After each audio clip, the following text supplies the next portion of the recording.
आणि समस्त सोलापूरकरांसाठी आजचा दिवस अतिशय महत्त्वाचा आहे, कारण पंतप्रधान नरेंद्र मोदी आणि राष्ट्रवादीचे अध्यक्ष शरद पवार वेगवेगळ्या कार्यक्रमांसाठी सोलापूरच्याच दौऱ्यावरती आहेत। सोलापुरातील कुंभारी इथं साकारलेल्या रेनगर गृहनिर्माण संस्थेतील 15,000 घरांचं लोकार्पण पंतप्रधान मोदींच्या हस्ते पार पडेल। तर सांगोल्यामध्ये दिवंगत आमदार गणपतराव देशमुख यांच्या स्मरणार्थ आयोजित कृषी प्रदर्शनाच्या उद्घाटनाला शरद पवार उपस्थित राहणार आहेत। देशाच्या राजकारणातले दोन दिग्गज नेते आज सोलापूरमध्ये असल्यामुळे इथलं राजकीय वातावरण काहीसं तापणार आहे। तर शरद पवार आणि नरेंद्र मोदींच्या दौऱ्याचं राजकीय विश्लेषण करण्यासाठी राहुल कुलकर्णी आपले प्रतिनिधी सध्या आपल्या सोबत आहेत। राहुल, देशातले दोन दिग्गज नेते शरद पवार आणि पंतप्रधान नरेंद्र मोदी हे दोघंही एकाच दिवशी सोलापूरमध्ये आहेत। एकाचा अजेंडा विकासाचा आहे तर दुसरा कृषी क्षेत्राकडे लक्ष केंद्रित करताना दिसतोय। या दोघांच्याही या दौऱ्याचं विश्लेषण कसं करायचं? नाही, मुख्यत्वे शरद पवार यांच्या राजकीय आयुष्यामध्ये साताऱ्यानंतर ज्या जिल्ह्यानं त्यांना सर्वाधिक साथ दिली तो जिल्हा अर्थात सोलापूर आहे। आणि माढा हा मतदारसंघ त्यांनी त्यासाठीच निवडलेला होता की ज्या मतदारसंघाचं त्यांनी प्रतिनिधित्व करण्याचं ठरवलेलं होतं।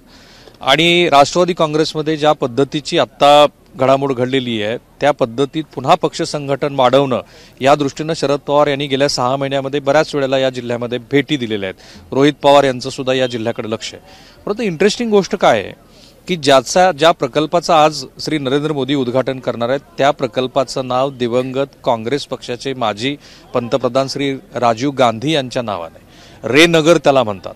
आणि एक परसेप्शनचा खेळ कसा असतो की ज्या रेनगरमधल्या ह्या राजीव गांधी प्रकल्पाचं उद्घाटन देशाचे माजी पंतप्रधान मनमोहन सिंह यांच्या काळामध्ये या प्रकल्पाच्या मान्यतेचं आणि पृथ्वीराज चव्हाण हे महाराष्ट्र राज्याचे मुख्यमंत्री असताना या प्रकल्पाला गती देण्याचं काम होणं अपेक्षित होतं, तसं झालेलं नाहीये। आणि म्हणून या प्रकल्पाला जरी भाकपचे नरसय्या आडम यांच्या माध्यमातून ह्या प्रकल्पाला सुरुवात झालेली असली तरी सुद्धा जिथे जिथे विकासाची गोष्ट येते तिथे आम्ही डाव्यांच्या बरोबर जाऊ शकतो अशा पद्धतीचा मेसेज आज पंतप्रधानाच्या ह्या उद्घाटन सोहळ्याच्या निमित्तानं जाणार आहे।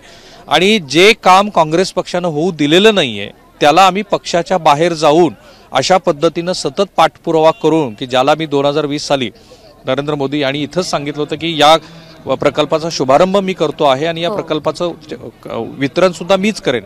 त्यामुळं जलघर योजना म्हणजे प्रत्येक घरामध्ये नळ पोहोचवणं तसंच देश पातळीवरती प्रत्येक सर्वसामान्यांना घराचं वाटप करणं हे जे देश पातळीवरचं राजकारण हिंदुत्व राष्ट्रीयत्व याच्याबरोबर जोडलेलं आहे त्याच्यात हा प्रकल्प फार महत्त्वाचा आहे। कारण हा लोकसभा निवडणुकीच्या आधी 30,000पैकी 15,000 घराचं लोकार्पण होत असताना पंतप्रधान हे फक्त बोलत नाही तर डिलिव्हर करतात आणि ते डिलिव्हर करत असताना पक्षाच्या बाहेर जाऊन ती भूमिका घेतात। अशा पद्धतीचा हा देश पातळीवरचा मेसेज आहे। स्थानिक पातळीवरती भारतीय जनता पार्टीचे विद्यमान खासदार ज्यांच्या जात प्रमाणपत्राबद्दल बरेच प्रश्न आहेत त्यांच्याबद्दलची एक प्रकारची नकारात्मक भावना आहे, ती भावना सुद्धा या प्रकल्पाच्या निमित्ताने कुठेतरी दूर होईल। वंदे भारत ट्रेन सुरू झाली आणि इतका मोठा प्रकल्प हा लोकार्पण होतो आहे त्या मतदारसंघामध्ये की ज्या मतदारसंघामध्ये सचिन कल्याण शेट्टी हे भारतीय जनता पार्टीच्या अक्कलकोट मतदारसंघाचं प्रतिनिधित्व करतात।